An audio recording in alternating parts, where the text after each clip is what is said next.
And now, the Lowe Post. Welcome to the Lowe Post podcast, where it is a big day for our beloved guest here on multiple levels. The Boston Celtics absolutely destroyed the Cleveland Cavaliers in Game 1 of the eagerly anticipated Eastern Conference Finals, and sports gambling is legal. Bill Simmons, how you doing? Wow. You really catching me on a celebration day, Zach. I don't know what to say.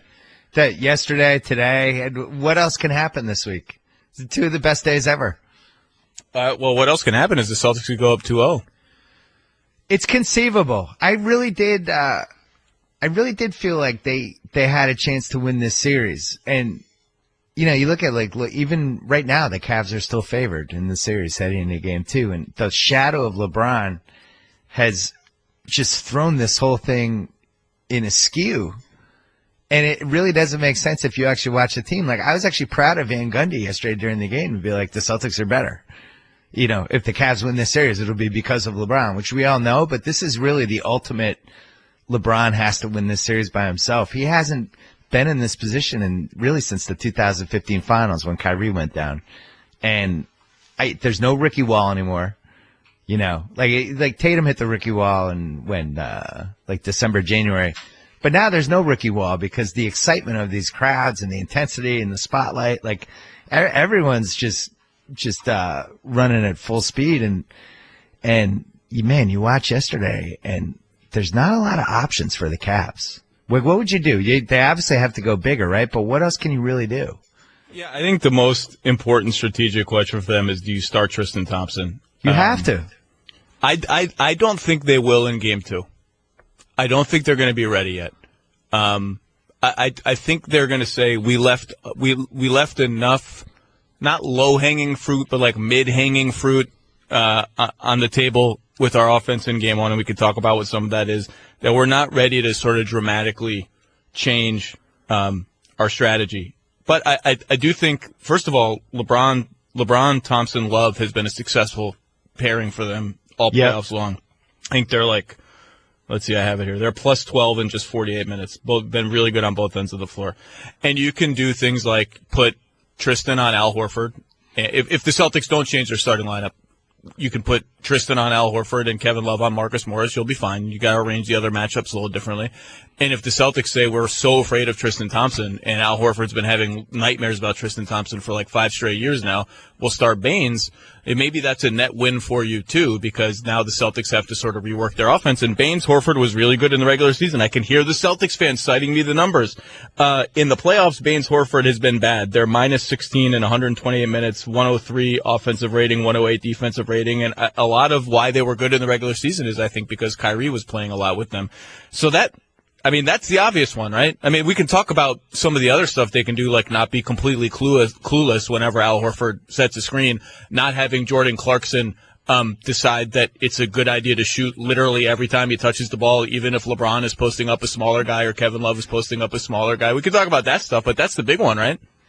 Well, first of all, it's Jordan Crawford, not Jordan Clarkson. That was awesome. That was awesome. That really, to me, seemed like intentional. I believe everything LeBron does, every time he's discussing a teammate, is intentional, and that felt intentional to me. First of all, you mentioned some offensive rating and the plus. I don't deal with the small sample size. I'm out. In 2018, I'm out on small sample size numbers. The Horford-Baines thing, I actually think is effective against certain teams. Against the Sixers, you know, Embiid was out there. That's probably why the numbers weren't fantastic, and they had to play Baines probably more minutes than they had to. I'm of the opinion that the Celtics, Morris is not a LeBron stopper, but not afraid of him. He's the same size. LeBron's not going to run him over, you know, and you need him starting. You need him to kind of lay it down a little bit. But then they have all these dudes. There's this great montage in the game yesterday when they showed all the different guys that the Celtics had who could guard LeBron. And I'm not saying they could stop him, but they could at least make him work a little bit. And it was like 7 guys. Do you remember that montage? Whereas like Toronto, other than OG and you know, not really even Pascal Siakam. Like, Toronto had nobody. LeBron did whatever he wanted in that series, and this is the opposite. So if you're going to make the case that they can beat the Cavs, I really think it starts there. LeBron's going to be able to do what he can do, but he's not going to have his way. And he's really going to have to dig to a special place. He did it against Indiana. But then look at that Indiana team. They weren't nearly as good enough defensively as the Celtics are. They didn't have nearly as good of a coach, and they didn't have home court. And they still made them sweat. And they still had to dig deep in Game 4. They had to dig deep in Game 5, and they had to dig pretty deep in Game 7, too. LeBron had to, post up 6 times in a row and get to the rim to, save their season. Right. And this Boston team's better than Indiana. And they have, that Indiana team was so reliant on Oladipo, who did not have a good series. And, had a couple good games, but for the most part really let them down. And especially, for me, the key game was Game 4. You and I haven't talked about this on a podcast, but I did feel like LeBron was teetering in that game. And we've seen him do it. I mentioned this to David Griffin last week, and he actually agreed. We've seen him in 2010.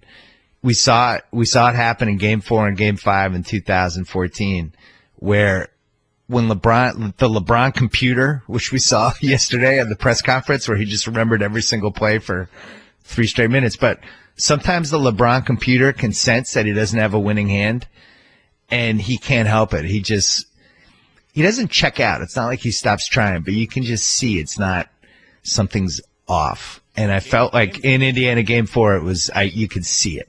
Yeah, you mentioned Game 4. I mean, Game 3, the one they lost, was, I remember texting some coaches and people around the league saying, this is one of the weirdest games I've ever seen. He just stopped playing. That was a game where he would give up the ball, stand at half court, and basically say, you guys go do it. Figure out Jordan Clarkson, you want to shoot, buddy? Right. Dribble into paint and throw up your trash, because I'm not coming back to save you. Well, remember Game 5, 2014, the finals? When San Antonio won in Miami, that happened in the second half of that game. And I was there. I was watching right there, and Jalen and I were talking about it the whole half. It was like he was throwing these really angry, hard passes at his teammates. He was just whipping chest passes. And we're like, all right, you guys, screw you guys. You guys put us in this spot. Go ahead, take us home, kids. And that was his attitude. And it felt like he was heading there yesterday just a tiny bit. Especially when Clarkson had his misguided heat check. But that's the thing. It's Rodney Hood, Clarkson, Nance, who's not even playing. These guys have never been in big games, and I'm not even really sure if they should be rotation guys on a title team. For me, it's 6 guys on the Cavs that you trust at this point? Maybe 7, 6? I remember Clarkson in their first or second game after the trades. I believe it was against Oklahoma City, scored 19 points or something. He was hitting all his Jordan Clarkson shots. Yeah. And if I were you, I would have tweeted it. If I don't have as much online courage as you do, I was just gonna tweet, dear Cleveland fans, it's just not always going to be like this. This is not really what happens with Jordan Clarkson. I think I even said it on a podcast a couple of days later, but this is Jordan Clarkson. He's not good. He's just not good. Those trades and the celebrations afterwards and the victory laps that people took, I was just confused by it, because I feel like I watch basketball and it's all right, you have Jordan Clarkson, the heat check guy who maybe in a playoff series can win one game for you. I thought Nance was going to be good for them. I don't know what happened. They made the trades for Nance. Other than the George Hill thing, which is a separate deal. We'll talk about George Hill in a second. He's a very important player for them now. But they made the other trades for Nance. The George Hill thing, though, it's what are you getting? He's stayed healthy now for 8 playoff games. And that's the rub with him. Can you get through 10 playoff weeks with George Hill? I think they've made a real mistake with Nance, because especially in the home games that they have, I think they need his energy and his ability to play above the rim. It's a type of guy that's given this Celtics team trouble, where if you're just going to, if you're going to play Jordan Clarkson, the one thing the Celtics have learned how to do really well during the course of the playoffs, which I don't really remember them doing as well in the regular season, is torching the kind of defensive liability guy. They went starting. I thought Stevens. I went to Game 5 of the Philly series. You went to Game 4 as well. We're going to talk about your behavior. Yeah. We're going to talk about your behavior at Game 4. I'm very disappointed in you. What? All right, I'll finish my point, and then you can. I didn't know what I did with my behavior, but so they bring out the little guys, the shooters, and it worked. Redick, Bellinelli, McConnell, and it just kind of threw the Celtics off. And then there's this 2-day stretch, and it's like, I wonder what he has in store for that. And then you go to Game 5, and it's like, oh, he's just going to torture these guys. It's like, oh, you're going to have Redick out there? All right, we're posting him up every time. We're going to post up Bellinelli, like whoever. We're putting them in the torture chamber. And these guys, like, Jalen and Tatum and, like, these guys couldn't have done this 4 months ago. They wouldn't have been as sophisticated enough offensively to be like, all right, I got you. And then Tatum's down there and he's doing his thing. And now they know how to do that. So if Jordan Clarkson's going to play in this series, he's going in the torture chamber. That's just the way it is. Well, they don't have anywhere to, this was obvious before the series. They don't have anywhere to hide Korver. The Boston doesn't offer you any hiding spots. And I think one of the lessons of these playoffs, and it's certainly not the first, but it's been thrown into, for me, starkest relief is like, you got to be able to play. We've always known you got to be able to play lots of different styles to get through 4 playoff rounds. And usually people mean, you got to be able to play big and you got to be able to play small. I think you've got to be able to play, a sort of a flowing offense. And then when you face a team that switches a lot of stuff and can take that away, you got to be able to play one-on-one, whether it's post, whether it's just face up Jaylen Brown and bully ball drive to the rim against Korver and hit a leaner. Like, you got to be able to have that in your bag. And the Celtics, they play lineups where, like, they can play 5 guys who can post at the same time. Like, they just Smart can post. Jaylen Brown can post. Tatum can post. Horford, Marcus Morris. By the way, that's a lineup they've only played like 8 minutes the entire season. The one I just said, Smart, Brown, Tatum, Morris, Horford.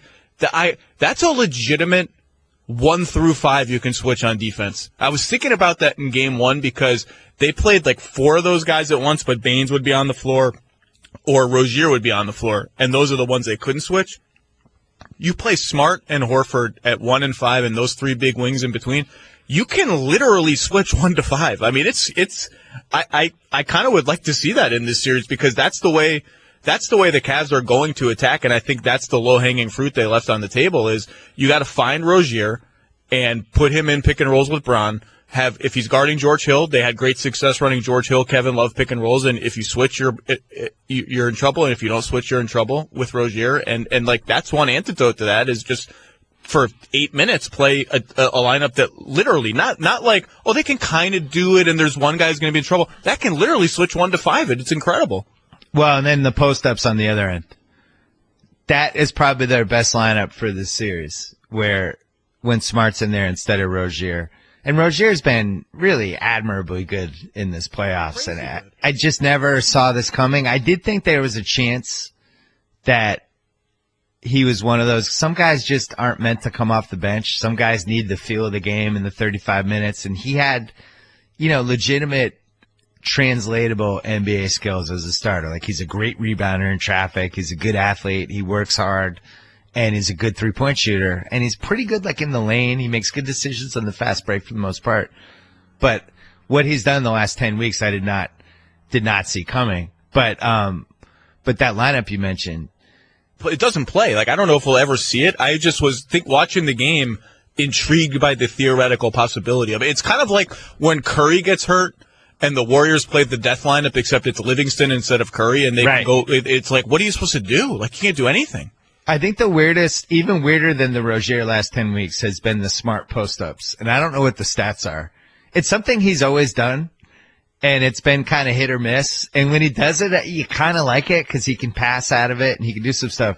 But he's been lights out in the low post. It's actually gotten to the point where when they give it to him down there, I think the Celtics are going to score. And but you mentioned the switching. I was watching, it was Mother's Day yesterday. Yeah. You're a better person than I am, as America already knew. But if my wife listens to this podcast, she's going to be like, yeah, not TBD on that. Yeah, just remind your wife next time she wants to go out to a nice dinner. This is what earns the bucks when you're watching these Cavs Celtics games. Just give her a little general reminder. But you waited. You spent Mother's Day and then you watched the game on delay after. Yes. I am not as good of a person as you. I watched the game with my mom and my wife, and they were actually kind of into it. But I was explaining to them the switching, and I was like, "This is something that teams." It's not like this is the newest strategy of all time, but it does seem like teams have perfected it. And Kevin O'Connor wrote a piece for The Ringer today about this little wrinkle that Stevens added that I feel like I've watched a ton of basketball in my life, and I've never seen a team do this as successfully as the Celtics did yesterday, where they'd let the Cavs do that switch, and then smaller guy on the bigger guy in the low post or whoever was going, and then they would do this switcheroo, and the Cavs would always take like 4 seconds to kind of, oh, we got the switch we wanted. Okay, now what do we do? And as they're figuring that out, the Celtics are just switching guys, and all of a sudden they don't have the mismatch anymore. And I couldn't believe the announcers didn't mention it. Because it was like, I had never seen the Celtics do that before. Maybe they have, but I'd never seen them do it as consistently. They did it a couple times against Philly. I wrote about it. A couple times. Yeah, the scram. Coaches call it the scram or the kick out, where someone comes and yanks you out of the mismatch. And the Rockets are really good. When CP gets switched onto his center, PJ Tucker will run in and drag him out of it. They're probably the best in the league at it. It was really effective, and the biggest takeaway for me watching how well they were doing just on defense with the switches and everything is just the chemistry of the dudes on defense now is high level. No matter whatever 7 or 8 guys are in, it's almost like watching a zone defense in football, like a secondary. Like if they're playing like 6 defensive backs and everybody kind of knows what to do no matter what the receivers are doing. It's like, oh, they're running a pick play. Okay, you go there, I go here. And they make the same move every time. And I think the shocker of it is Tatum, who, by the way, made the 2 biggest mistakes of the playoffs for them so far, but on the Bellinelli 3 and on the game 2, the long Middleton 3 where he didn't switch. So it's not like he's perfect, but, remember when he came out of college, people were worried about his D? And that was a big thing. Like, yeah, he's a scorer. He's a good athlete, a lot of potential there. But I don't think anybody saw the potential of what he's doing defensively. Hey, male listeners, you cannot buy an off-the-rack suit. Once you're over 35, it should be illegal to buy an off-the-rack suit. It just doesn't look as good as a made-to-measure suit. When I got married, I got my first ever made-to-measure suit, and it turned out my body was all screwed up. One of my arms is longer than the other one. My shoulders are too broad for my waist, blah, blah, blah. They had to, get all the best staff on to measure me a suit. And guess what? It looks way better than any other off-the-rack suit. And it can be time-consuming, and it can be a little bit troubling, but it's worth it. And Indochino is here to make it easier for you. Indochino is the world's largest made-to-measure menswear company. It's been featured all over the place. GQ, Forbes, Fast Company. They make suits and shirts, by the way. Underrated, a good shirt. They've got a million fabrics. You can personalize every detail of your suit, the lapel, the lining, put in a monogram. And if you want, you can do it all online. To save time, you don't have to go anywhere, go through the whole process. Just submit your measurements, choose your customizations, pick your fabric, and something then arrives in the mail, a made-to-measure suit. You can also go to a showroom, which they have if you want a more personal touch or you think you need one for whatever reason. And this week, my listeners can get any premium Indochino suit for just $379 at Indochino.com. All you have to do is enter the promo code Lowe, L-O-W-E, my last name, the name of this podcast, at checkout. That's 50% off the regular price for a made-to-measure premium suit. You can pay like thousands of dollars for a made-to-measure suit. $379 is nothing. Shipping is free. Indochino.com, promo code Lowe, L-O-W-E. You get one for $379. Love scoring amazing hotel deals? Then you've got to get the Hotel Tonight app. Forget scrolling through never-ending lists of hotels. Hotel Tonight shows you a select list of incredible deals at hotels you actually want to stay at. And even though the name's Hotel Tonight, you can book up to 100 days in advance in top destinations and up to a week in advance everywhere else. Want to get those deals? Yeah, you do. Download the Hotel Tonight app now. Jason Tatum is it's insane how good he is. It's absolutely insane. Yeah. No rookie should be this good in the playoffs. It shouldn't be possible. And think about everything that went into that trade. Okay. The Celtics would have taken Tatum number 1. Yes. Would have. Okay. Nobody believes that part, but they would have. They were adamant about it. They've had it. So if you're Philly, if you don't do that trade, you're still getting Fultz, probably. Yeah. So because the Lakers are probably going to take Lonzo at 2, so you do nothing, you get Fultz. So Boston, to pull that trade off, has to, number 1, convince Philly there's a chance that they or the Lakers will take Fultz. Number 2, be sure that the Lakers are taking Ball and that the Sixers are taking Fultz. And then fleece them to get this extra pick, which could be literally the number 2 pick in the draft next year from the Kings. Like the Sixers maybe end up getting Fultz either way. So Fultz Tatum is not the exchange that was made for Philly. It's really about the extra asset, and we have to see where that asset lands before we sort of finally evaluate the trade. But do you? I mean, I don't know if you probably have. You realize the Celtics have 4 picks next year. They could have 4 picks. They could have the King. They could have the Kings pick. They have what I believe is a top 8 Memphis pick. So if Memphis gets healthy and they get a high draft pick, like maybe they make the playoffs or just barely miss the playoffs, they could get like the 11th pick. They have a lottery protected Clippers pick. Clippers could absolutely be the 8th seed in the West next year, and then they have their own pick. They could have 4 picks in next year's draft. It's absolutely obscene what's happening in Boston. It's just ridiculous. And Tatum is amazing, and Fultz is Fultz. Fultzed around. I don't even know how to say it anymore. Guy didn't even play. It's just ridiculous. I was born in 1969, and I can remember bits and pieces of every Celtics season since 1974, and we had season tickets, and I was there when they got Bird. He is the best rookie they've had since Larry Bird. And it's not even close. It's, I was there for Paul Pierce's rookie year. He'd been in college for 3 years. Came in, it was the lottery, it was the strike season, lockout season, whatever. It was a 50-gamer, Patino. And he definitely had a load of potential. Oh, sorry, I swear. No, it's okay. And we have beat okay, technology here. Great. And you could see he had a ton of potential. And he seemed a little out of shape. He was a little heavy. But clearly he could shoot threes and he could post up and things like that. Tatum has a chance to be the MVP. I never felt that way watching Pierce when he was a rookie. I was never like, we have a future MVP in our team. I think Tatum, if you're doing the who could be the MVP in the next 12 years draft, obviously Davis and Giannis would be the top 2 picks. And I think Ben Simmons is up there. Embiid, maybe if he could stay healthy for an entire year. But I think Tatum is on whatever list that is. He's that good. And the stuff he was doing in that Sixers series, I tweeted yesterday, I really genuinely believe this. I think Stevens kept him in the garage yesterday because I think he knew that with the defense they were going to play, I think he knew he was going to be able to stun the Cavs and win that game. And Tatum could get any shot he wanted in that game.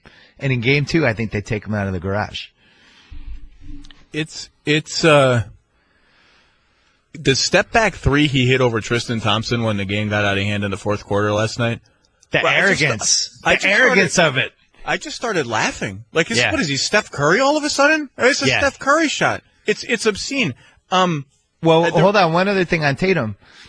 He's not even shooting threes that well in the playoffs. He's scoring all his points, but this is a guy who the first 2 months of the season was shooting 50% from 3, I think. And he finished over 40 and is a guy that it's surprising when he misses a 3. It just seems like all of them are going to go in. I think he was shooting 31% from 3 heading into this series. So he really hasn't had kind of that heat check from 3 yet, but the game is so easy for him. And if you talk to people around the Celtics, the other players like rave about Tatum. You know, when you can pick up, you know this better than anybody, when you talk to people around a team and you can pick up little tidbits, and sometimes you know what's BS and sometimes you kind of know what's genuine. And the one thing I've learned to kind of take seriously is when you hear the other guys kind of going out of their way to rave about somebody, just being like, you don't understand what this guy can do. You don't understand how good he is. And I had a friend who was talking to Morris and Greg Monroe and a couple others just about Tatum. And they were like, this guy's unbelievable. The stuff he's doing in practice is like, we just can't believe how good this guy is. And you're starting to see it now in the playoffs every single game. And I don't know what his ceiling is. I really don't. People, like I wrote a column about Boston last week. It was good. about how tough they are and how connected they are on defense, and we can talk about that later. And you get this groundswell every time. I'm like, another a Boston story. I actually haven't written comparatively that much about Boston, but I'm like, okay, so what Boston story would you like me to write?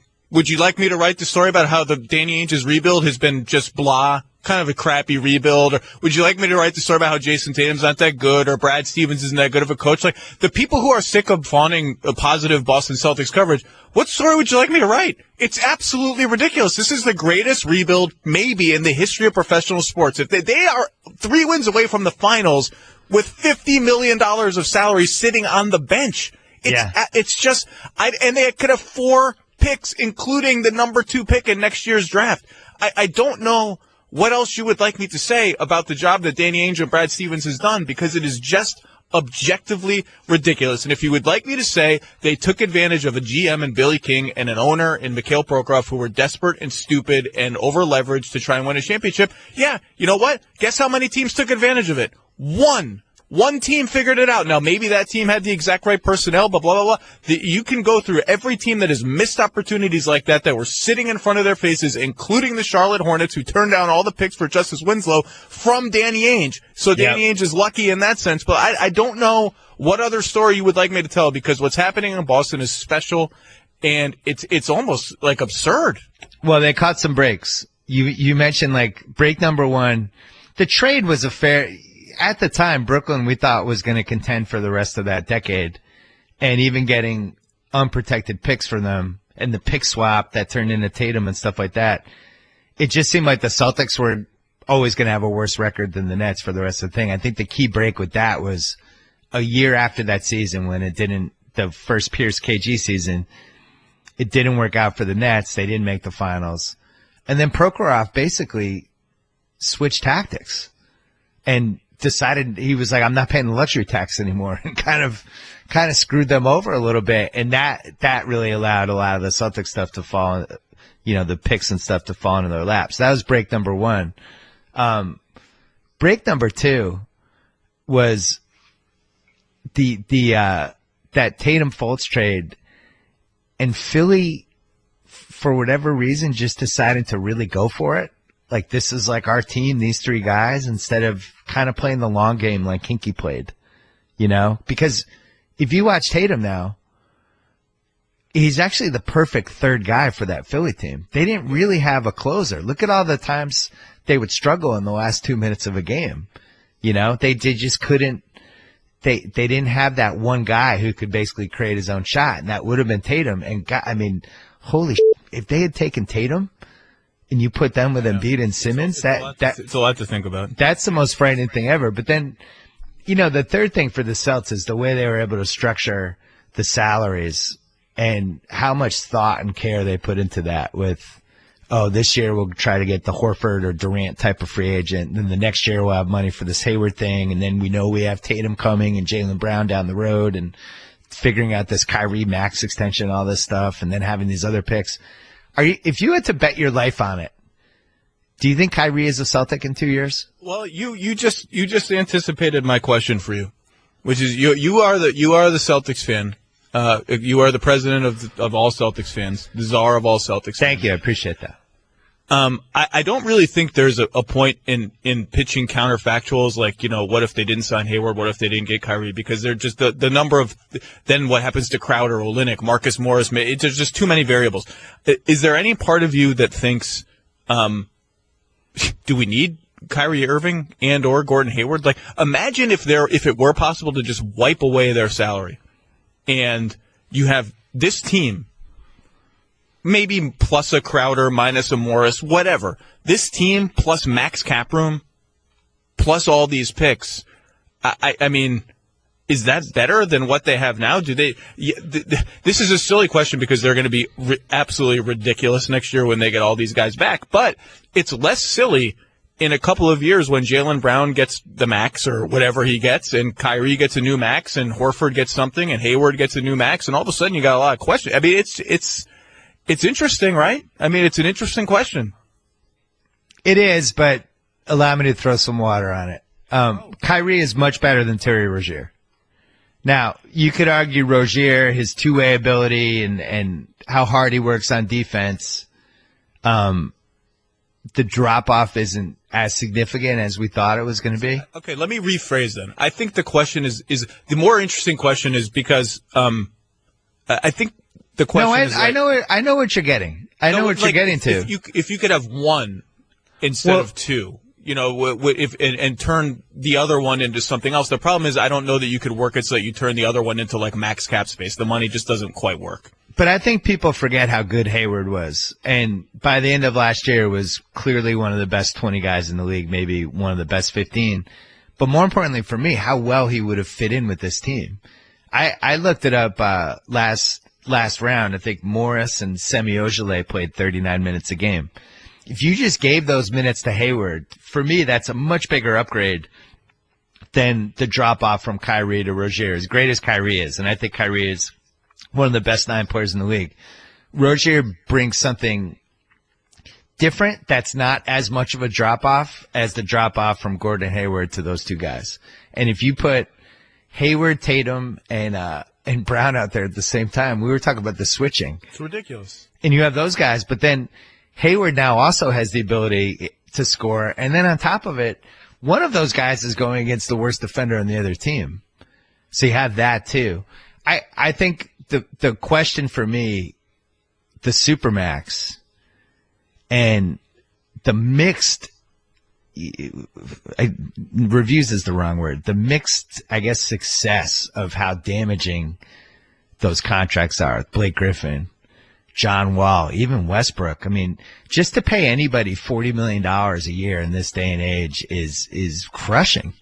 Unless it's LeBron, unless it's maybe Kevin Durant or Giannis or Anthony Davis, it's really hard to justify, and I just find it hard to believe that this team that is so smart and so careful and so meticulous about how they plan stuff out is going to pay Kyrie Irving $40 million a year.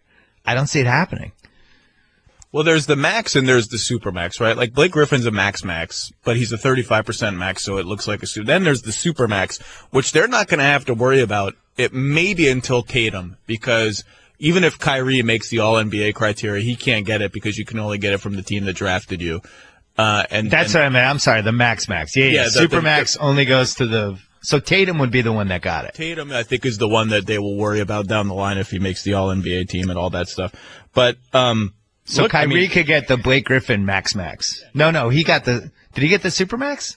No, he didn't. It didn't exist in its current form. I'm so confused by all this stuff. All I know is Kyrie can make a lot of money, and also like you got to figure out Horford. There's 2 years left with Horford, including a player option that will be an interesting decision. That's another hill that we died on. That now we planted our flag. Al Horford hill. I wrote the big Al Horford profile 5 years ago. Average Al Horford, average Al. Al Horford's been a top 5 player in the NBA in the playoffs this season. We are now on defense number 2 that his pick and pop 3-pointer is just ruining. It ruined Philadelphia to the point that they were like, Joel Embiid, you are maybe the runner-up for defensive player of the year. You got to hide somewhere else, man. You got to get you out of here. Right. Kevin Love just no clue. Al Horford sets a screen, pops for 3, open 3-pointer. Oh God, we have to do something else because Kevin Love is not going to be able to get out in time. A minute later, same play. Kevin Love gets out a little earlier. Al Horford pump fake, drive. Kevin Love sort of splatters out of the way. Al Horford and one floater in the lane. Okay, well that's not working. Okay, Kevin, you keep dropping back and trying to recover, but we're going to send a third guy flying at Al Horford so he can't shoot a 3. Okay, what happens? Al Horford passes to that guy's guy, Jaylen Brown, open 3. Next possession, fake pass to Jaylen Brown, fools everybody on the floor. He drives in for a layup. Oh, crap, that's not working. Do we have to hard hedge on Al Horford now? I don't even know. And then they started doing that, and the defense just completely collapsed in on itself. And this is why we're talking about should they play Tristan Thompson, because Tristan Thompson actually has a shot to either stay with Al Horford, switch on to whoever goes around on Al Horford. But Al Horford is ruining defenses just with the threat of his 3-point shooting and his driving. And you mentioned stats in small sample sizes. You want me to give you a good stat? Yeah. Al Horford. In the playoffs, points per possession on post-ups, 1.319. That's all Celtics possessions. Points per possession when he either shoots out of the post or passes to a guy who shoots one pass away, 1.364. You know where that last number would have ranked in the regular season out of all post-up players who did a minimum number of post-ups? First. The dude is destroying every defense that they throw at him. And as you said, it's all the people who talk about, 15 points and 8 rebounds, Al Horford. So stupid. This is what he does. He's ruining. Here's your base defense.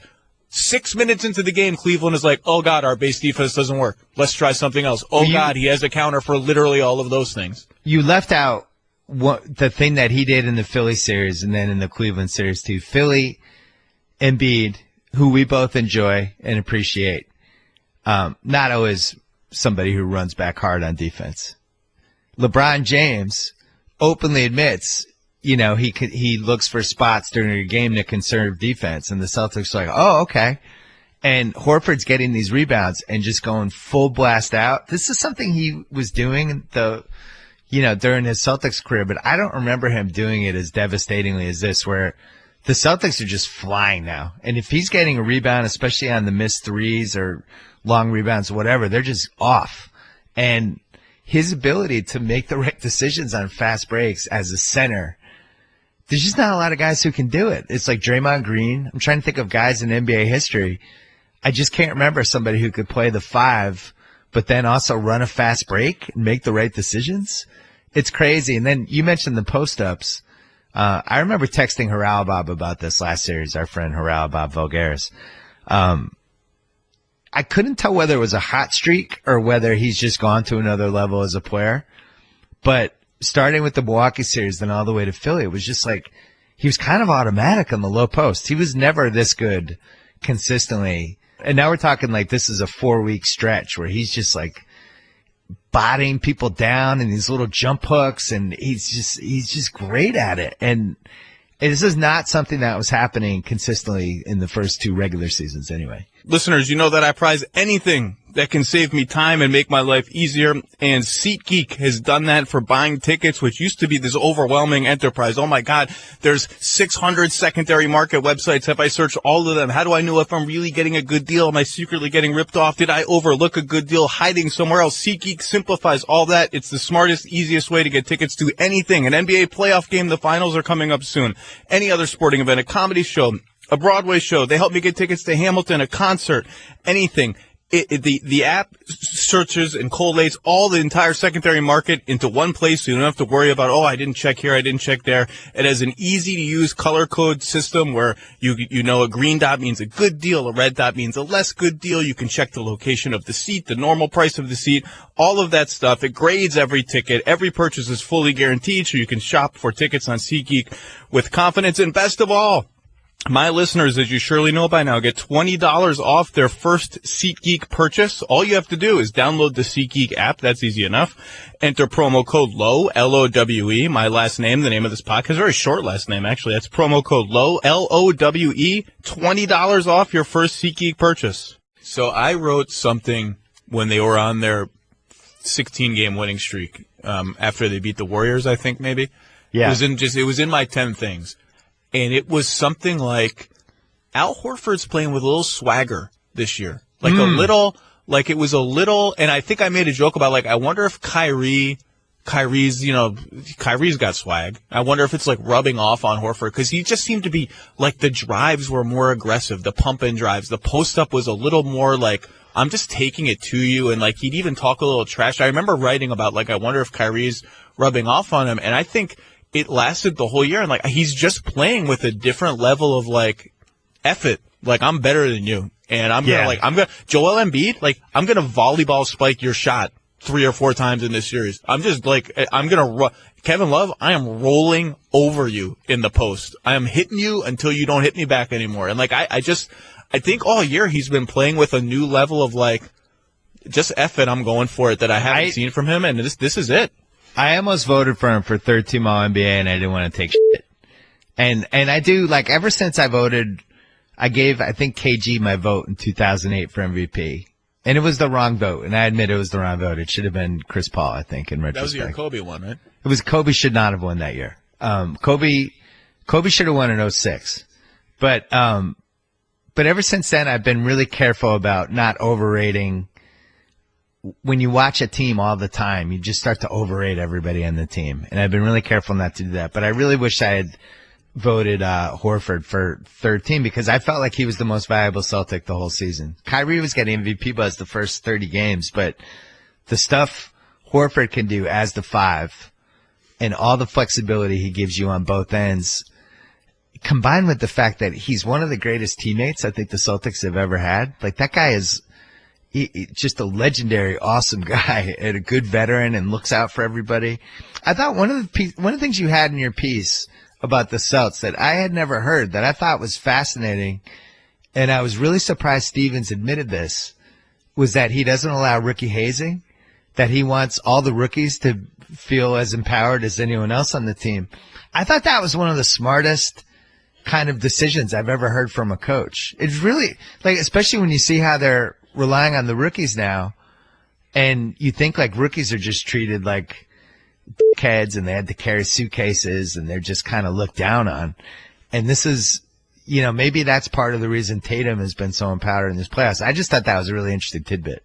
I don't think he was happy that I knew and I asked him about it. Let's put it that way. In part because he just doesn't want anything to be about him ever. Like, doesn't want anything, doesn't want to be the subject of a story. He gives all the credit to the players, doesn't want to be, and part of that is because I think there's probably part of him that still thinks he can get a lot better as a coach and thinks this is all the fawning he gets is a little overblown because he maybe isn't as good as he thinks he's maybe not as good as people think he is. I think he knew the last couple of years there was a lot of gimmicks with what they were doing.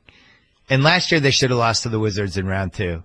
But they had guys out there that I just didn't think were that good. Like, I just didn't think Jay Crowder was that good. Isaiah was a sieve defensively. They could never really get stops when they needed it. They fought like hell. They overachieved. And then you play a team like the Cavaliers and you could see the gap. And I think this year is the first kind of perfect kind of Brad Stevens roster for him. But I tweeted yesterday about the 2013-14 team. This is only 4 years ago. The best 2 guys in the team were Jeff Green and Avery Bradley. It was the team with like Chris Humphries and Jared Sullinger. I can't remember a transformation like this with a roster. Other than you'd have to go back to the 80s and stuff like Bird, McHale, and Parrish within 2 years all on the same team and stuff like that. But when you really think about, like, 4 years ago, here was the roster, and now here's the roster in 2018. And then on top of it, and this is a point that you and I have discussed, I can't remember if we talked about it on a podcast, but, the 2 teams that really prioritize finding interchangeable 6'7", 6'8", 6'9" wings who could score and play and switch on defense were the Warriors and the Celtics. And both of them knew what the other was doing, and it was like they had this advanced intel in the league about 2 years ahead of everybody else that actually Jaylen Brown is the type of guy you want. You don't want the Jamal Murray type, even though I like Jamal Murray, but you need the Jaylen Brown and you need the Jason Tatum and you go get Hayward, and the Warriors and the Celtics are the only teams thinking this way. And now it's like, now everybody's thinking this way, but they got the 3-year head start, right? And it's not only that, it's just, and this is, we've thought about this before, like Danny just loves tough, smart guys who are going to play hard and show up. And I wrote this, like, every playoff team, even the ones that are still alive, have guys who are, you're like, man, I wonder if they're going to show up. Like, is Serge Ibaka going to show up? Is Rodney Hood going to show up? No. Is, like, just go down the line. Like, is even Golden State, like, is Andre Iguodala going to chicken out shooting threes today? Like, the Celtics, everybody shows up and plays so hard and so well connected, and they're big, and, like, part of their yesterday reminded me of the Pacers series, only in the sense of everyone is trying to figure out the mystery of, like, wow, like, Cleveland played Love at the 5 and all shooting around LeBron, and they couldn't really score. And we've never seen that before. And it happened, and then it didn't happen against Toronto because they just fell all into the Toronto pit of despair that they fall into every year in the playoffs. That was unbelievable. Oh my God. And then it happened again yesterday. And I think part of it is Boston, like Indiana, but with even better defensive talent, just plays really, really hard, and they're really, really long, and they don't up. So here's an example. I just watched this play again, and I have it up with like 9:30 left in the fourth quarter. Terry Rozier. By the way, my dad's name is Terry. I absolutely love that Terry Rozier is bringing Terry back. People aren't named Terry anymore. No. Gets switched on to LeBron after a George Hill LeBron pick and roll, which is probably their best offense that they have right now. And LeBron posts. Here comes Jaylen Brown helping early off Kyle Korver in the corner. You're not supposed to do that. You're not supposed to do that. But he does it, knowing if I do it, I'm selling out. I'm going to jump. I'm going to get a hand on his pass. I'm going to just do it better than anyone else in my position will do it. And number two, I know that Marcus Morris behind me is going to be rotating from the top of the arc to Kyle Korver in the corner, and that someone behind Marcus Morris is going to be rotating to his guy, and we're not going to screw this up. And they're just better at that kind of stuff than almost every team in the league. They're bigger, they're better, they play harder, they show up on every possession, and it's really fun to watch, frankly. The case for them would be the 04 Pistons. If you were really going to be like, wow, could this team make the finals and maybe even give the Warriors something? We never believed in that 04 Pistons team the entire time. I remember after game 2, I think they lost game 1 and then they swept the next 4.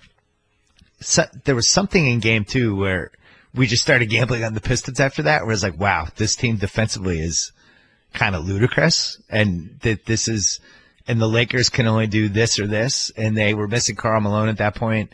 They didn't have the lineup flexibility. They were bringing in guys like Slava and people like that just weren't kind of ready for it. And I think this is the flaw of the team that Cleveland has now, which is crazy because I think they have the second highest payroll in the league. They don't really have the options. It's not like there's like all these different looks they can play, right?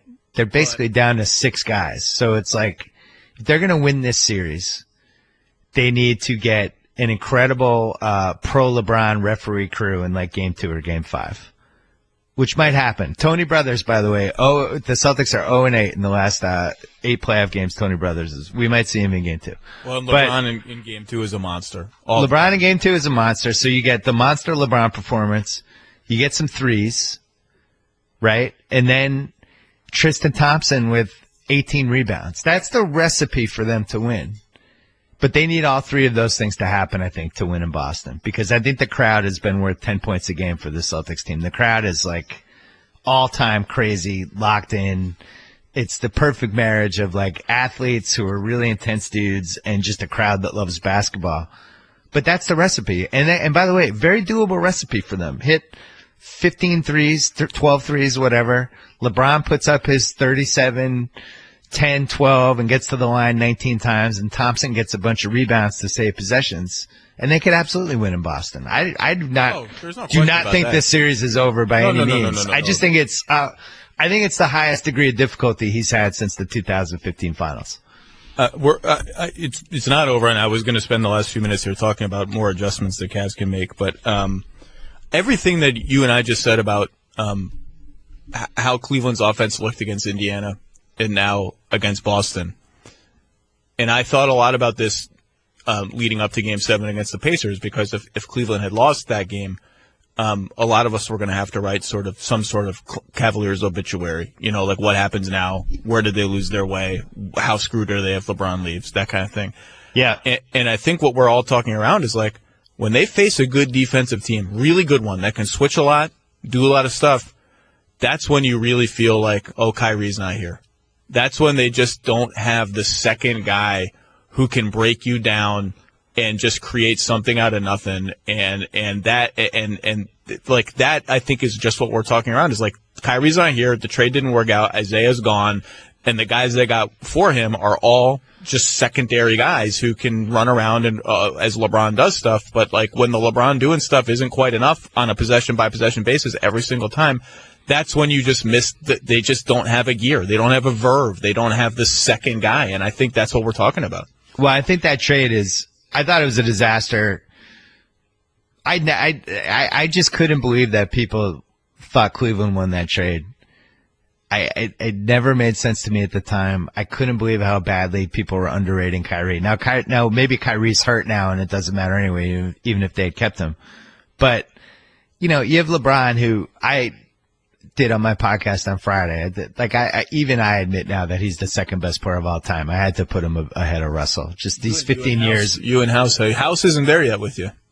Well, House is not. He's there for 2. Yeah, he's not there ready for the MJ. I'm not either. I'm not ready for it either. But I think the 15 years he's had, and the durability and the consistency is just off the charts. You can't calculate it anymore. But the fact that they threw away one of these, we don't know how many more years LeBron has. I mean, we think it's like the ceiling has been removed. And if you told me he's going to play he's going to have a 20-year career where he's at his peak basically for 15 of those years, I wouldn't not believe it. But, how many more years does he have where he can realistically win the title?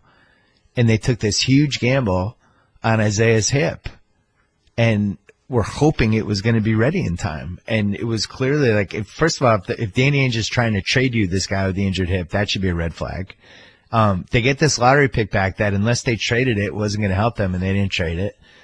And I think that's going to be the legacy of this team, because even if they get by the Celtics, they're not coming close to the Warriors or the Rockets. I think those teams will absolutely destroy them offensively. But they basically threw away a vintage LeBron year, that we don't know how many he's going to have left. And at some point in this series, if the Celtics can win game 2 and they can really throw the kitchen sink at them in game 3 and put them on their heels, I think LeBron will hit a point where he just goes, God, this sucks. I can't believe it. I can't believe one of my vintage seasons is going down the drain. And we've seen how he reacts in those situations. It's usually not good. If you travel a lot, you're definitely familiar with the situation where you realize you have not booked a hotel for tomorrow night, 2 nights from now, and you go online and you're like, oh my God, everything costs $1 gazillion. I'm going to have to stay at a flea bag. But that's not necessarily the case. And Hotel Tonight is an app that's here to help you discover that that's not necessarily the case. There are lots of really good hotels that are not sold out for tomorrow. And if you know where to look, you can get a really good deal at those hotels. And Hotel Tonight searches all of that and does it for you. They've got profiles of each hotel with a fun summary of all the info you need, pictures of what the rooms look like. Go and explore. You can get a good room at a cool hotel in 30 seconds. And it's not just for the short-term stuff that I'm talking about. You can book your regular vacation via Hotel Tonight. So download the Hotel Tonight app and start looking around. So let's not get ahead of ourselves then. Let's talk about game 2 for 5 minutes. And over-under free throws for LeBron. Oh, stop. 17?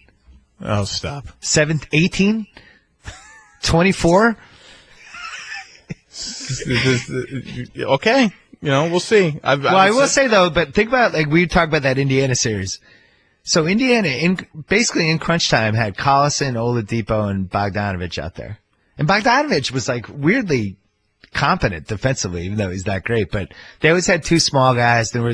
Cleveland could always get the right kind of matchup when they wanted it. And in this Boston series, they can't, combined with the fact that Boston's running all the time. And LeBron, I just don't think he's going to have the same tank in these games. And they're going to be bodying him. They're going to be banging him. And I don't think, would you agree with this? It's not realistic for him to do what he did in those last 4 Indiana games or in the Toronto series in this series. I don't think he can get to 85% of it, because I think it's just going to be too taxing of a series for him. What do you think? Well, I mean, even in the Indiana series, as I've said before, he waited until Game 7 when it was do or die to start getting to the rim on post-ups, which watching the series, I think a lot of us thought, well, I don't understand, he can do this anytime he wants. Like, Lance Stevenson can't guard him in the post. It should be a layup or a 3 or a foul. And I think that suggests he's conserving his energy. Now, as we get further in the playoffs, maybe he has to do that less, but he's just one guy. He's still just one guy. He's the best and he's unbreakable, but his energy conservation suggests that there is still a finite on any game night. I mean, remember he tried to play the whole game in Game 7 and couldn't do it and cramped up. It's just because there's just a finite level of resources. And he's going to have to guard somebody in this series. So it's not like you can't just let him take possessions off. I thought the Windhorse piece about how slow LeBron moves during the games was one of the most fascinating pieces I've read in a couple of years, just because I couldn't figure out why he seemed to have, even in year 15, the kind of stamina that he has. And then you read that and you go, oh, because he's doing everything differently. You know, every decision he's making it's almost like watching somebody who has 30 miles left in their gas tank and has 40 miles to go and is like turning the car off at stoplights to not run gas. That's kind of what he's doing during basketball games. And I don't think the Celtics are going to let him do that. I think they're adamant about making him run, making him guard people, putting him in positions where he has to exert energy. He looked, it was a weird game for him yesterday. We've seen him have weird games before, but he did look out of sorts. And I do wonder if it was the pace of the game and what they were doing that affected him a little bit. If I'm Ty Lue, I'm not changing my lineup yet. I'm not starting Tristan Thompson yet. I'm going to stick with this Love at center lineup for at least one more game. I'm going to play Tristan more if I have to, but I'm going to milk these Rozier actions, which I thought, they missed 2 open threes in the first quarter. One was a Love 3 and one was a JR 3, where they ran Hill LeBron pick and rolls, or one, I don't remember who the ball handler was, who the screener was. I believe George Hill was the ball handler because you can't go under on him. It's a hard play. They switched, and LeBron had Rozier on him, and they did the switch you described earlier where they tried to rescue Rozier. And for all the pub they're getting about how they did that switch, on those 2 occasions they completely screwed it up, and Love was wide open because Al Horford left him to do that switch. And then they screwed it up again and panicked and ran out toward Love, who passed it to JR. Like, I'm milking that George Hill LeBron 2-man game and the George Hill Love 2-man game even more. And I'm getting into my offense a little earlier because the Cavs want to play mismatch ball, but one of the problems that you have doing that is when you get into your offense with 10 on the shot clock, you just don't have time. Like, by the time you get the mismatch, there's no option left. You have to there's just not enough time to sort of scan the floor.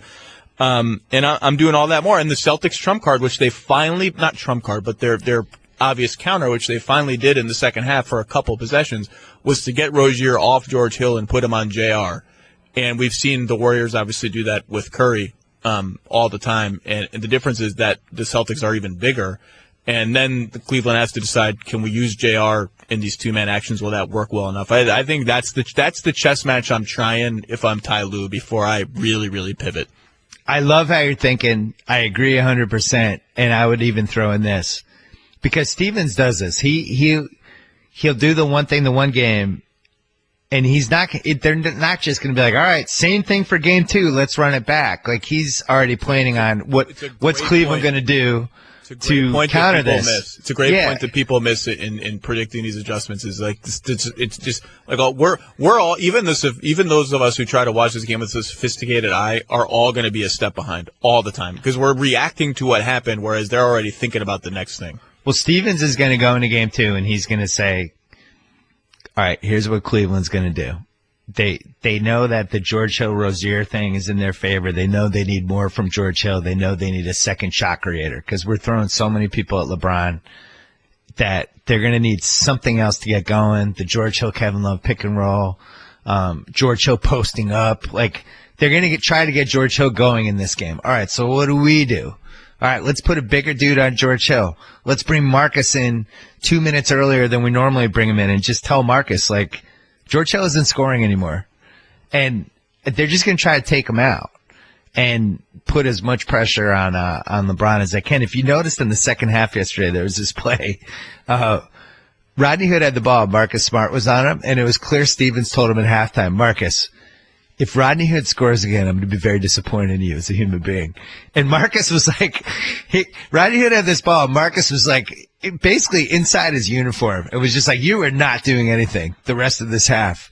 And I feel like that's what they're going to have to do with George Hill. And by the way, if you're the Cavs and that's your big adjustment for game 2, that's not great. If it's like, hey man, we need more from George Hill. I would play Osman. That's the guy I'm kind of scared of as the Celtics, because he's this fluky. I don't know what the hell he is. I know he's not good on defense, but he's kind of an irrational confidence guy in a way that Clarkson is an irrational confidence guy, but I want him to shoot every time. Osman kind of scares me.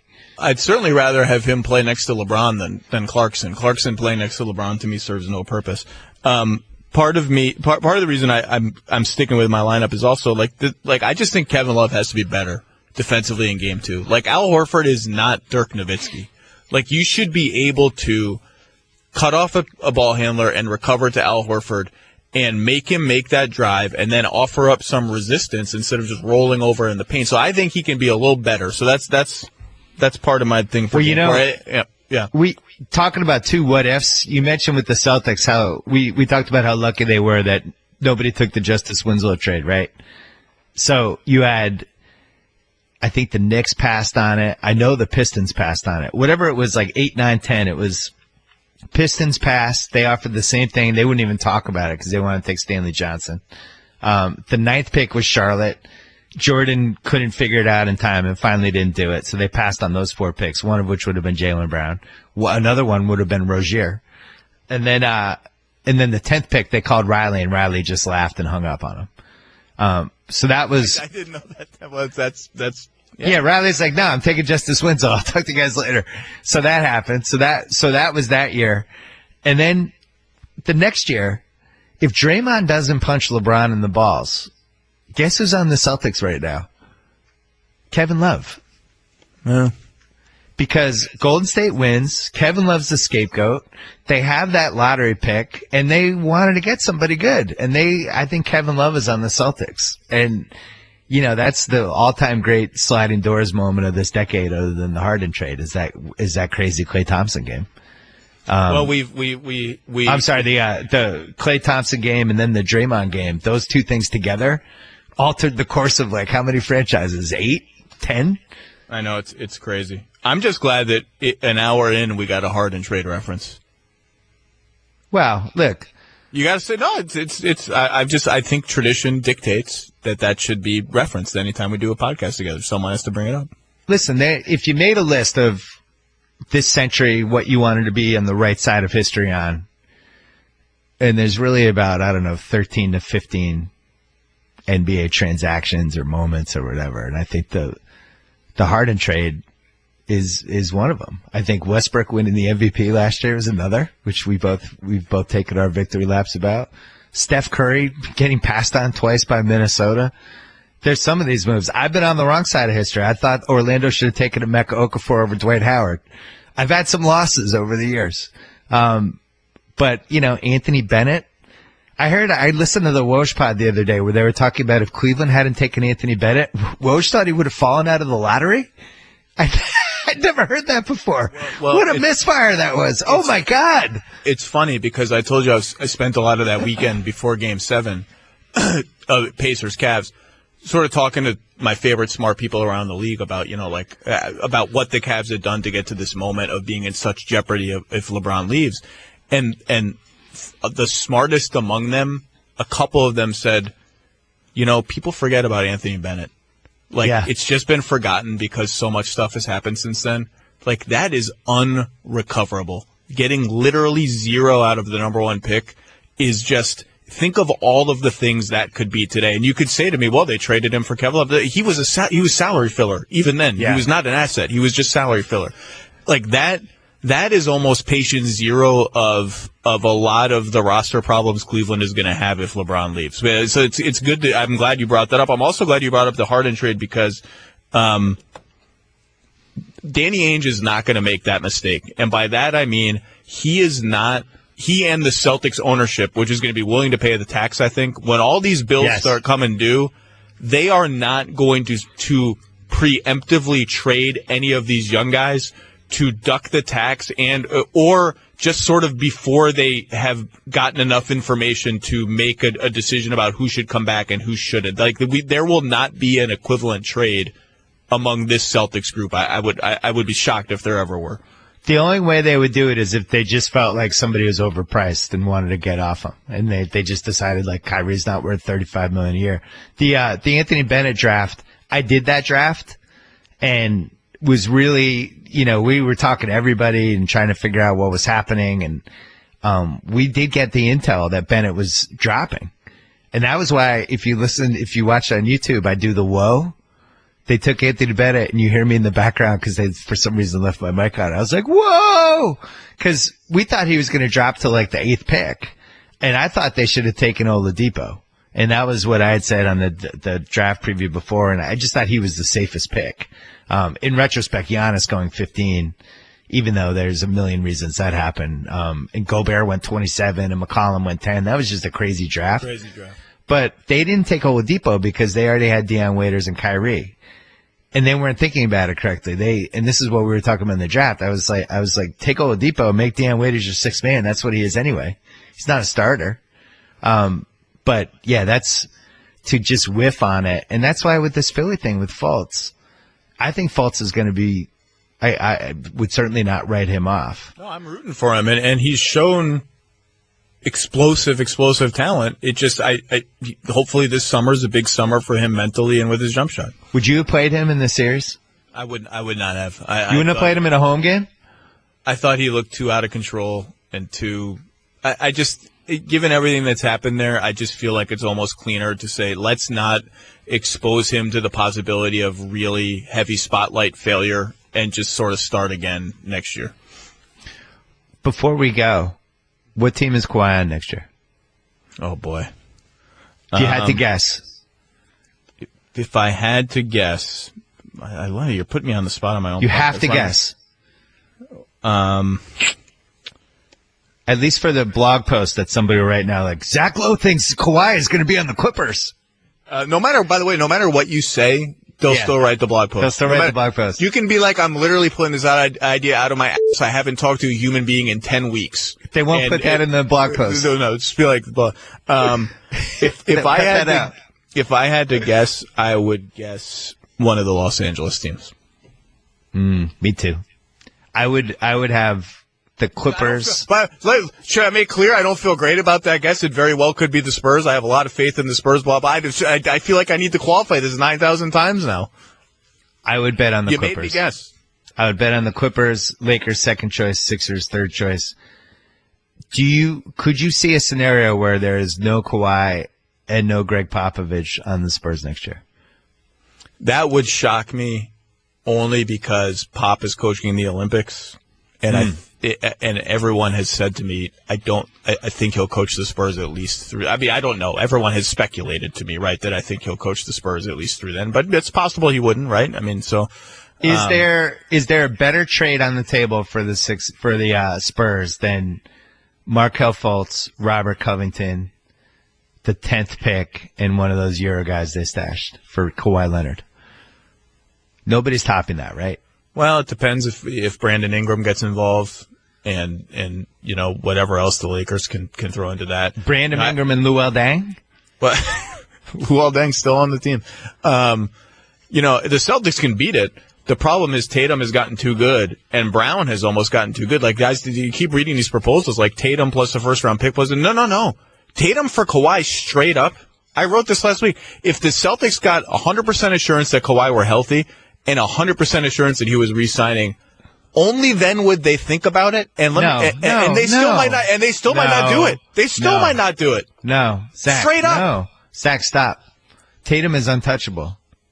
He's untouchable. Yeah, you know what? It could be that. It could be that simple now. You're right. It could be that simple now. There's three guys in the league you would have the conversation for: Giannis, Anthony Davis, and God. Those are the three. That's it. Okay. Wait a second, though. The Lakers call OKC, and they're like, look, you guys are screwed. Just that you're not winning the title with Westbrook. Come on. We'll trade you Lonzo and Luol Deng's contract right now. We'll take Westbrook off your hands. Paul George will leave, and you can start the rebuild. What does OKC do? They say no. But they secretly think about it harder than they would ever let on. They have a way longer meeting than maybe OKC fans would guess, right? I don't think it's that long. Like, I still think it's a pretty hard no. But there's at least, and I don't know who it is, but there's at least one person in the front office who's pro, who when they raise all the hands, or someone raises their hand and says, I think we should do it. But that they would not do that. I think this summer has the most potential for a crazy trade that we've had any summer this decade. I could see like a jaw-dropping. Yeah, but over under on crazy trades is 1.5. Over. I'm going over. This summer is going to be absolutely crazy. It's going to be. I'm trying to prep my family for it. Like the season's going to end. The draft is going to be X days away, and free agency is going to take forever because of LeBron. And like, there's going to be 9,000. There's going to be crazy subplots like I don't even get to write about because it's going to be so crazy. Philly, the Clippers, the Spurs, the Lakers, maybe the Celtics. Who else? DeMarcus Cousins, Denver, the Blazers. Oh God, who would you keep? What between the two guards? Yeah, Lillard. Lillard for $10 million more a year, right? Well, probably, yeah. See, I think McCollum is my favorite random trade piece that is actually probably out there this summer. I would love to see him, really if the Sixers, and Fultz doesn't make sense for the Blazers, but if the Sixers wanted to add somebody stealth who could really thrive with Simmons and Embiid, I think McCollum is way up there. Pistons? Another team who may try to do something crazy. Charlotte. What is Charlotte's path out of this hellish 5 to 10 year outlook that they're looking at is to try and do crazy things. And stuff we don't even see coming is going to happen. Dallas. What is Dallas going to try to do? I like where Dallas, I think, has the most lottery karma heading into the lottery tomorrow night. They won the title. They really desperately tried to spend money to stay relevant and try to contend, even though it was completely idiotic. And this was the first year that they actually embraced the tanking. And Carlisle hated it so much that I think he just probably started chain smoking cigarettes and drinking bourbon at night. He's just fundamentally against tanking. I hate to point out some other things that maybe are going to hurt their karma with the lottery guards if the lottery I didn't think of that. Care about some other stuff. Great point. I'm out. I rescind the statement. Yeah. I rescind it. Right. That's a really good point, Zach. Enabling a culture of toxic sexual harassment. The lottery guys should take that into effect. Yeah, that's my bad. The Detroit thing, I was mad at you that Stan Van Gundy, that was a Hail Mary. You can say whatever you want about that trade, but that is a trade we've seen over and over again. When the guy who's on his way out, you do the Hail Mary for the superstar and hope it works. To do it. I'm just saying everybody there wanted to do it. Ownership was like Stan Van Gundy in February was it's not as if the powers that be there, whether it's Arn Tellem or Tom Gores or whoever you want to say, it's not as if they did not know that Stan Van Gundy not being on the team the following year was a possibility when they greenlit that trade. Everybody was on board with that trade. With the Clips, so they have 12 and 13. They have movable contracts, and I think that trade could be remembered as one of the better ones of this decade if they can figure out a new plan and put it in place. Because, Blake is somebody that I thought was the third best player in the league at the end of the 2015 playoffs. I really did. And you just hit an injury point, and once you pass that point, it's just hard. And he has not been that guy in 3 years now. We would not. Should we form a consulting committee for these teams? Well, like stealth committee. My idea for the biggest scam in sports. If you want to get in on it, you can join me in Windhorse. We want to start one of these search firms that teams pay when they're hiring a GM and a coach. That's great. I'm in. That teams pay like enormous 6-figure sums of money, and all they do is like Google, like, oh, these are the best assistant GMs in the league. Here's your list of potential GMs. Like, I'm going to do that, undercut the price that the current ones do, and just like do two teams a year will buy into my scam, and then I'll be set. I don't have to do any work for the rest of the year.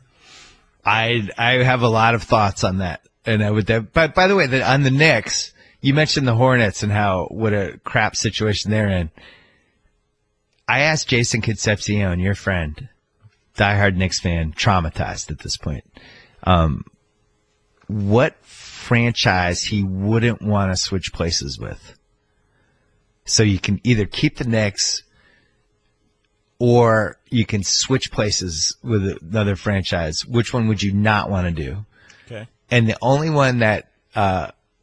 ones were Brooklyn, Wouldn't want to switch places with them. Arguable. Well, I guess with Porzingis, it's not really arguable. Who might be out for all of next year. And then Charlotte was the other one. And maybe Detroit. Orlando? Yeah, Orlando's got a lottery pick, and they have, salary cap space potentially and some stuff, right?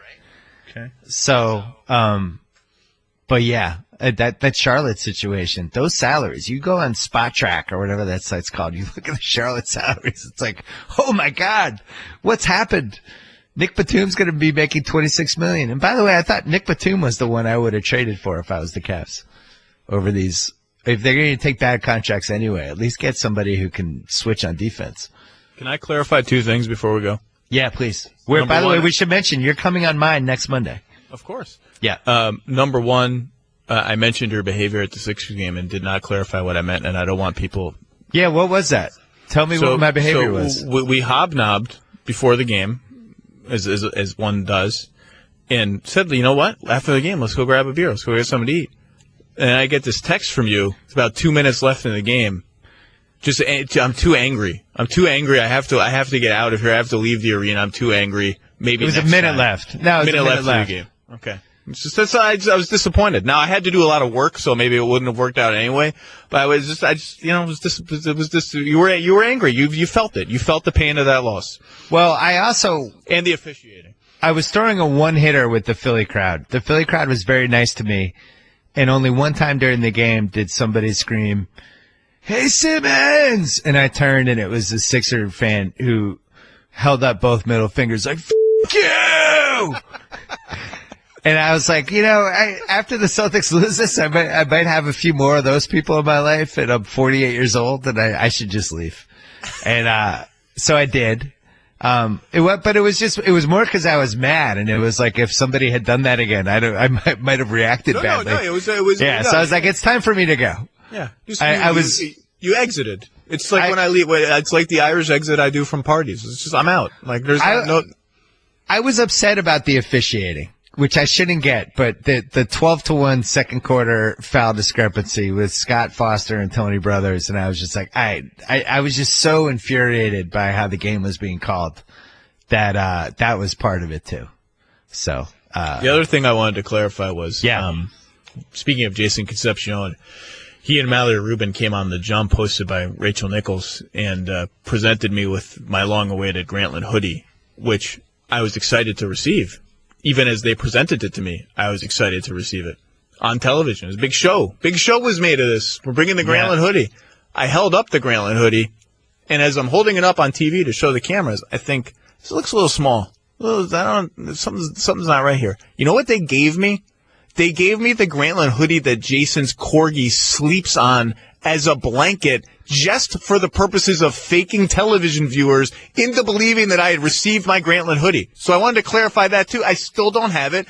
And they faked out the public with a dog blanket. There was hair on it. We were thinking about making a Zach Lowe mannequin, like how they made the Sammy Sweetheart mannequin in the Jersey Shore reunion, a reference that you're not going to get. And putting the Grantland hoodie on that and just putting it in our studio. It's just the Zach Lowe mannequin with the Grantland hoodie, but you actually don't have the Grantland hoodie. I mean, there's only like 40 left, and people are losing them now and asking me for more. And the person who made them, Nike, doesn't work there anymore. And it really is the all-time collector item. I don't know what to tell you. I contribute a lot of good hours to Grantland.com. I need to find. You're a large, right? Yeah. I need to find. I need to go in the attic and see if there's any in my attic. It had dog hair on it. So that was the line that was, that was disappointing to me, that I had to wipe dog hair off of myself. That's mean. I don't support mean behavior. I look forward to coming on the podcast on Monday.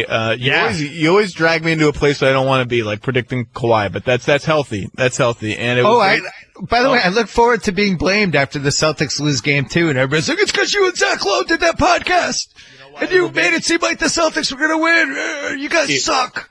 You know what one of my favorite game 2 memories ever in the history of the NBA is being in Oakland, the game 2 of the finals after Kyrie got hurt in game 1, so 2015, where the Cavs somehow win and LeBron touchdown spikes the ball and screams. And I remember looking at that thinking, man, that is a badass player. And like, if they lose game 2, that'll be why. Because Cleveland's got that guy. And that guy, when he's down 1-0, is a problem. We didn't mention, then we'll go, but we didn't mention one subplot that I think is really important for this game, too. If the Celtics win, then there's this weird 4-day gap until game 3, which will be 4 days of people wondering, are the Cavs dead? Are the Cavs done? Is LeBron gone?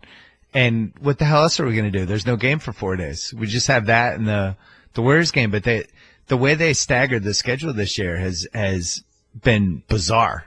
And this one's really bizarre. The Celtics have a chance to go up 2-0, but then also have that 4-day kind of media just sticking their thorns into the Cavs, which I think would be a good thing, not a bad thing for the Celtics. It's a weird schedule.